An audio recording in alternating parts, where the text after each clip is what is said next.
Bisa, Pak. Baik, saya cepat-cepat tadi Melina juga lagi bekerja, jadi saya cepat sekali menyampaikan materinya hari ini karena saya ingin materi hari ini bisa kita lewati. Jadi saya tidak lakukan banyak begitu. Nah, selanjutnya saya akan lanjutkan sedikit lagi.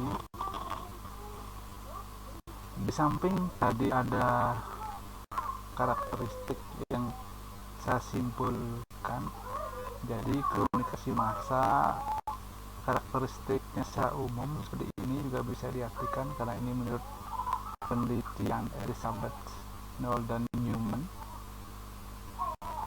Artinya komunikasi massa itu bersifat langsung dan melalui media yang teknis, artinya melalui sebuah organisasi media tertentu, bersifat satu arah, tidak ada interaksi pada peserta komunikasi para komunikan. Yang dimaksud interaksi adalah penerima pesan ini, komunikan ini tidak berinteraksi mereka satu dengan yang lain. Jadi yang disebut satu arah. Nah, bersifat terbuka, artinya ditunjukkan pada publik yang tidak terbatas dan anonim. Semua orang bisa mengakses dari manapun dan kapanpun. Mempunyai publik secara geografis tersebar, sudah pasti seperti sifat-sifat yang saya sampaikan di atas tadi. Nah, saya lanjutkan seperti ini skemanya proses komunikasi massa. Skemanya seperti ini: komunikasi massa melalui channel atau media, pesannya itu sampai melalui channel atau media, audiennya besar, heterogen dan tersebar. Misalnya HP seperti ini, orangnya banyak, saya broadcast satu kali misalnya sudah bisa disampaikan, diterima oleh banyak orang, seperti itu. Saya lanjutkan satu slide lagi. Ya, ini bentuknya seperti ini, kira-kira bentuknya ada brosur yang di printing atau dicetak atau di press ya. Ada brosur, pamflet, ada buku, koran, majalah, ada billboard. Nah, ini biasanya zaman dahulu masih seperti ini bentuk-bentuk media komunikasi massa. Terus ada televisi, film, ada video-video apa gitu ya, ada radio, ada rekaman kaset yang dikirimkan, ada internet, dan terakhir saya tuliskan seluler pon. Sekarang sudah mulai sangat menjadi perbincangan apakah ini komunikasi massa atau tidak. Terakhir saya mendekati menjadi sebuah komunikasi massa karena tergabung di internet. Kira-kira itu yang bisa saya sampaikan untuk perkuliahan sore hari ini. Saya cepat sekali. Kira-kira ada yang didiskusikan terkait apa yang saya sampaikan tadi? Silakan didiskusikan. Silakan Anas, pertanyaannya adalah, tadi saya baca.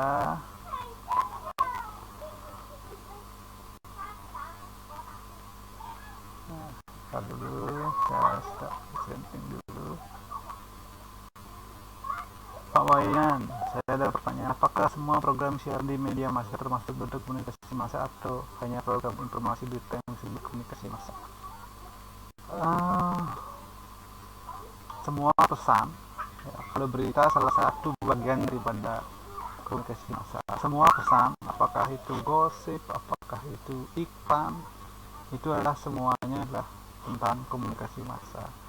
Ada iklan sabun, iklan sampo, itu semuanya mengandalkan komunikasi massa. Anas, ada lagi yang ditanyakan, bisa didiskusikan. Dan ada pertanyaan saya kemarin ingin membuktikan bahwa kita itu di Prodi Humas, khususnya di PR, ada mahasiswa atau kita itu salah satunya bisa menulis berita. Apakah kalian sudah mulai mencari berita yang saya tugaskan di minggu yang lalu? Kan kita hari ini kuliahnya ada dua. Pertama ada komunikasi massa dan mencari salah satu contoh berita. Nah, jika sudah, mungkin ada yang sudah siap presentasi atau membacakan judulnya saja dulu. Nanti kita akan presentasikan berita itu minggu depan. Ini termasuk berita apa alasannya, dan seterusnya. Anastasia, bagaimana? Sudah punya beritanya? Baik, kalau sudah cukup. Jackie bekerja, Medina lagi bekerja juga. Jadi ini temannya nggak fokus nanti kalau dipresentasikan sekarang Anastasia. Nanti dibuatkan yang menarik saja, dijelaskan di minggu yang akan datang terkait dengan tugas yang saya berikan. Nanti Melina dan Ceki biar bisa mendengarkan kira-kira beritanya itu termasuk berita apa. Itu Melina, apakah bisa dipahami apa yang saya sampaikan? Iya Pak, bisa. Ya, ini rencananya hari ini kalau memang bisa dengar, kita akan mendengarkan Anastasia membacakan sebuah berita, dan Anastasia akan menyampaikan bahwa itu termasuk berita jenis yang mana. Apakah bisa mendengarkan, Melina? Bisa ya? Iya Pak, bisa. Tidak bisa, ya. Tidak bisa, baik. Kalau tidak bisa, Anastasia, seperti yang saya sampaikan tadi, karena semuanya lagi bekerja, jadi tolong disampaikan judulnya dulu, kira-kira apa berita yang Anastasia temukan di internet, bisa disampaikan ke saya.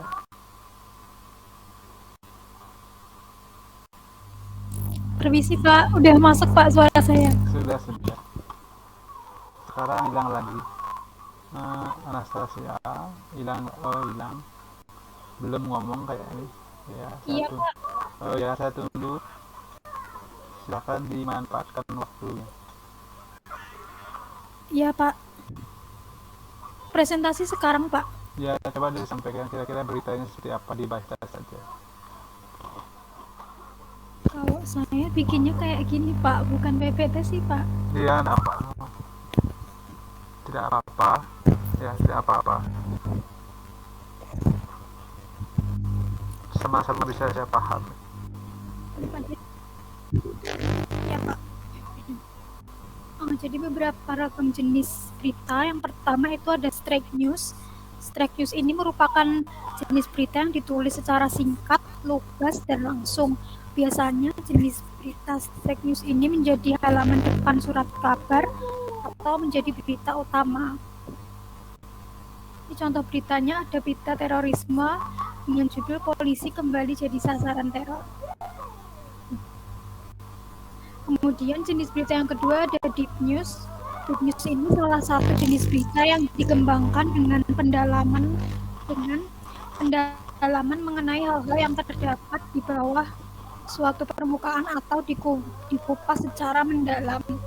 Salah satu contoh judul beritanya yaitu DPR keberatan pembatalan calon kepala daerah bisa menuai konflik.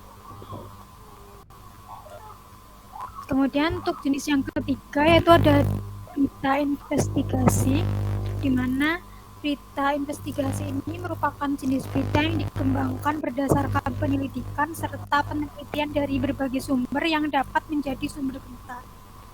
Contohnya, hasil investigasi TPF Aremania turun ke lapangan bukan pemicu tragedi, tapi respon berlebihan aparat.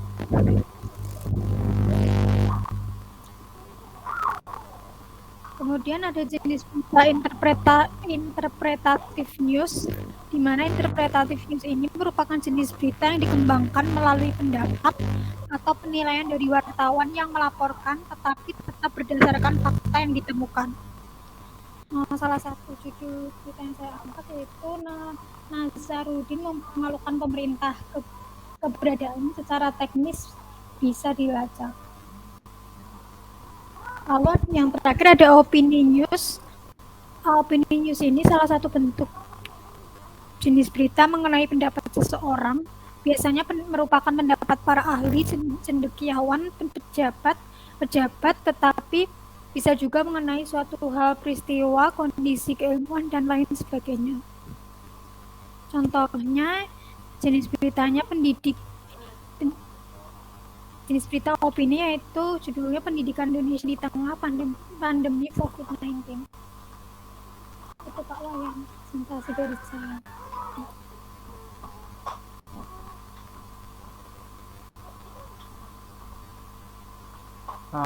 Baik Anastasia, ada lagi yang mau ditambahkan?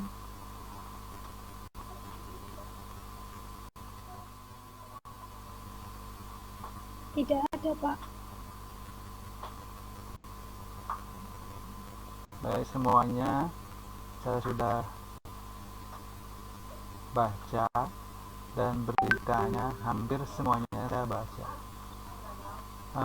Berita yang pertama, ingat saya, tentang polisi ditarget sasaran terorisme itu ada hubungannya dengan film yang terbaru itu ya. Ada hubungannya dengan film yang lagi viral sekarang ya. Ada siap-siap fakta tentang film ini juga yang menjadi salah satu mendongkrak sebenarnya polisi sama polisi. Nah selanjutnya yang kedua tentang berita tentang Kanjuruhan. Yang keberatan ini yang digali dari investigasi berita yang mendalam terkait apa yang terjadi jika DPR sangat keberatan dengan pencalonan kepala daerah. Ya ini saya masuk akal, ini digali oleh wartawan sendiri beritanya. Ini sebenarnya kalau bicara tentang berita memang saya tidak promosi Kompas yang terbaik. Terus selanjutnya ada tentang Kanjuruhan, tentang tim mencari fakta yang disampaikan tadi TPF itu bahwa aparat menjadi pemicu. Ya ini sudah sering dibahas, itu sering lempar kewenangan di sana tentang tim pencari fakta, itu saya juga baca.